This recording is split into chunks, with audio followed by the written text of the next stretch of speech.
Allô, bienvenue à Vive mieux ici. Aujourd'hui, on va vous parler des véhicules. Pourquoi les véhicules électriques n'ont pas la cote? Ben, du moins au Canada. Puis, j'ai une voiture électrique, puis j'ai une voiture thermique. J'étais justement en train de faire les freins, puis j'avais le goût de vous parler de ça. Puis on va parler de qui sont les vrais gagnants, puis les vrais perdants là-dedans. Bonjour, j'ai rentré en dedans. Il pleuvait trop.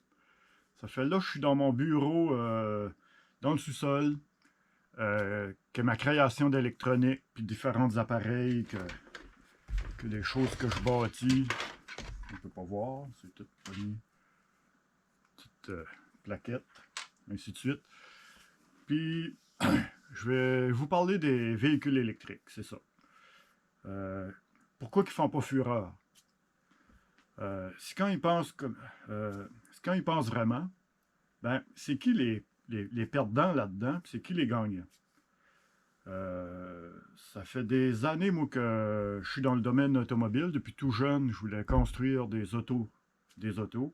À l'âge de 12 ans, j'allais sur le voisin pour l'aider à changer les moteurs, puis transmission, ainsi de suite. J'ai acheté plusieurs autos accidentées que je réparais moi-même, dont euh, une Lada, une Chevette, une Saturn, un Volkswagen, un Oldsmobile, euh, un Toyota, un Dodge Ram, ainsi de suite. Différentes autos. Puis, donc, je connais bien l'entretien des autos à essence, puis aussi ceux-là électriques, car j'ai aussi une auto électrique. L'auto à essence, il faut faire les changements d'huile plusieurs fois par année. Changement d'huile de transmission, euh, l'entretien de l'exhaust, le muffler, la pipe, le catalytique, les freins, le timing belt, remplacer les bougies, le filtre à air, remplacer à toutes les 15 000 à 30 000 km selon le constructeur, le filtre à carburant, les pneus. Puis ça, il faut aller souvent au concessionnaire ou au garage pour faire ces réparations-là. Tandis que l'auto électrique, elle, en a les pneus, puis les freins, ils sont très peu sollicités, donc on les change pas vraiment. Moi, c'est une 2016, puis j'ai pas changé les freins, puis ils sont encore très bons. Il n'y a pas de changement d'huile, pas d'exhaust, pas de timing belt, pas de remplacement de bougie, pas de filtre à air pour le moteur, pas de filtre à carburant. Donc, on va très peu au garage, on va plus au concessionnaire. Donc, les perdants sont les concessionnaires d'auto, puis les garages. Ensuite, tu as les... un instant, je vais lire mon petit document. Tu as les... comme je disais, les concessionnaires d'auto sont les grands perdants. Les pétrolières, bien sûr, plus de pétrole, tu n'en prends plus, donc eux autres sont les grands perdants, puis ils font beaucoup de propagande pour te convaincre qu'un auto électrique, ben, c'est pas l'idéal. Mais on verra par la suite. Ensuite, tu as les stations-service, eux autres aussi. C'est les grands perdants. Euh, bon, j'ai fait une petite pause. Je pense que je parlais comme vite, là. J'étais ambitionné. Ça fait qu'il y a beaucoup d'industries qui sont les perdants là-dedans, puis qui ne veulent pas pousser le véhicule électrique. Donc, les plus importants sont les pétrolières, les stations-service, les garages, les concessionnaires d'auto. Ici, à Bathurst, on a tous les concessionnaires d'auto, mais il y a Nissan et Kia qui ont des véhicules électriques. Mais à Bathurst, si tu appelles là et tu veux un véhicule électrique, ils disent ben nous autres, on ne veut rien savoir de ça. Ben non, parce qu'il n'y a pas d'entretien après. Pour eux autres, ils perdent de l'argent sur l'entretien. Ça fait. Puis quand tu y penses, c'est qui les gagnants là-dedans? Pour les... pour l'auto électrique. Ben, il y a certains constructeurs automobiles qui sont des gagnants, comme Tesla, Rivian, Polestar, Hyundai, ça démarque bien. Mais surtout, c'est nous. Celui-là qui achète un véhicule électrique, c'est lui le gagnant. Puis quasiment le seul, tu sais. Ça fait. Parce qu'on sauve tellement d'argent, on va plus au garage. on ne va plus à la station-service. On arrive, on le branche à la maison. Ton auto est tout le temps full. Tu sais, il faut changer le mindset que c'est pas comme un auto à gaz que je vais en fin de la semaine, je le prends, l'aiguille est sur le E. Ah, là, faut que je vais à la station-service. Là, il pleut, tout ça. Une voiture électrique, tu n'as plus ces problèmes-là parce qu'elle est tout le temps. Tu arrives à la maison, tu la branches, c'est un réflexe, puis elle est tout le temps full. Tu t'en vas, il y a 400 km d'autonomie. Tout le temps. Parce que le monde parle de l'autonomie. Mon Dieu que c'est important. Mais finalement, ils ne vont pas si loin que ça. Là. Puis, pour recharger, c'est 18 minutes. Moi, je ne sais pas comment ça vous prend de temps si vous allez à Moncton, vous faites un 300 km, puis vous arrêtez à une station-service. Moi, c'est sûr que je vais faire le plein, je vais aller faire pipi, je vais m'acheter peut-être une sandwich ou quelque chose. Ça va me prendre une vingtaine de minutes. Fait que c'est la même chose. Mais pour les coûts, la voiture électrique, elle, ton plein d'essence, en moyenne 80 $ pour faire un plein d'essence. Mon SUV, lui, c'était 110 $ une fois par semaine. Fois 52, ça faisait 5200 en essence. Versus mon électrique, quand je la branche pas dans les panneaux solaires, puis je la branche dans dans l'électricité de maison, ça me coûte 5 $ pour faire le plein. Puis, versus 80 $ ou 100 $ pour la même quantité. Donc, moi et ma blonde, on sauve environ 8 000 par année. Ça fait, voyez-vous l'économie, comment est-ce que c'est intéressant. Après ça, pour le mythe de l'autonomie.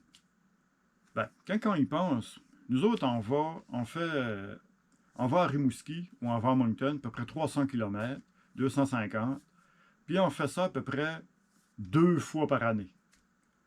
Ça fait que le restant du temps, on fait alentour. Ma blonde travaille en ville à Batteuse, à peu près 12 km. Moi, je travaille de la maison, mais je vais souvent en ville faire de l'escalade, faire différentes choses, l'épicerie. Puis, mais c'est tous des petits trajets courts, là, de 40 km, 50 km. Ça fait que ton auto, l'autonomie, n'a pas besoin. C'est pas important. Après ça, l'autre mythe, que les batteries, les véhicules électriques prennent en feu. Les batteries. Ben, si vous vérifiez, tapez auto à essence feu ou car fire, gas car fire dans Google. Vous allez voir qu'il y a plein de chars à essence qui brûlent. C'est juste qu'ils ne font pas les nouvelles. Puis il y a même une étude qui a sorti que sur 100 000 voitures, puis il y a ça, vous pouvez vérifier sur Google, c'est les compagnies d'assurance. Sur 100 000 autos à essence, il y en a 2000 qui brûlent environ. Puis sur un autre 100 000 véhicules électriques, il y a seulement 25 qui brûlent par 100 000. Tu vois, ça fait qu'ils ne brûlent pas les voitures électriques, là, comparé à ceux-là à essence. Là. Puis c'est bien logique. Là. Imagine, tu vas faire le plein, tu t'en vas chercher ton sel, tu mets le fusil pour faire le plein, tu t'en vas chercher ton sel dans l'auto, un petit peu de statique, tu arrives pour toucher ça, ça fait tic, pouf, ça prend feu. Ça, j'ai vu ça moi-même 2 ou 3 fois dans ma vie. Puis, si vous checkez sur YouTube, ça arrive tout le temps. Là, parce que c'est vraiment plus de l'essence, c'est vraiment plus à prendre feu qu'une batterie qui est isolée dans du fer, puis tout, ainsi de suite. Ensuite, la garantie des batteries. Les batteries, c'est la dernière chose qui va manquer sur un auto électrique. C'est très rare que ça manque. Ceux-là qu'on voit, que les pétrolières poussent tellement, c'est les plus vieilles. Comme les Nissan Leaf 2012, ça, ils avaient un problème. Je suis d'accord avec vous autres. Puis ensuite, mais la technologie a tellement changé, tellement évolué. Les constructeurs les garantissent 10 ans. Puis ça va toffer beaucoup plus que ça. Puis quand on regarde un auto électrique, moi j'aimerais un auto électrique qui n'a pas toutes les bébelles. J'aimerais un auto électrique juste moteur, batterie, volant, frein, that's it. Mais si on regarde un auto électrique comparé à une thermique, on a juste une. La technologie est beaucoup plus simple. C'est une batterie puis un moteur électrique. Tandis qu'une thermique, c'est toute la logistique de moteur à explosion avec un réservoir d'essence, la transmission 4 vitesses, 5 vitesses, 6 vitesses, 9 vitesses, parce qu'un moteur thermique n'est pas efficace à bas régime. Toute l'entrée d'air, filtre à air, toute la sortie, le pot d'échappement, le muffler, le catalytique. C'est toute une grosse machine à installer comparé à un moteur électrique. 2 fils. 3 si c'est un 3 phases. Ça fait.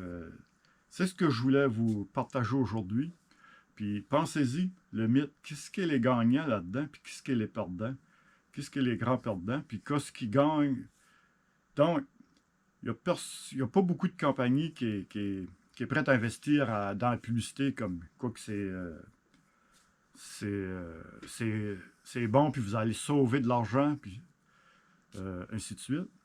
Puis, les concessionnaires d'auto, eux autres, comme les traditionnels, Ford, GM, Dodge, eux autres, ils s'en foutent un peu parce que pourvu qu'ils vendent du char, que ce soit un thermique, un électrique, ils vont faire de l'argent.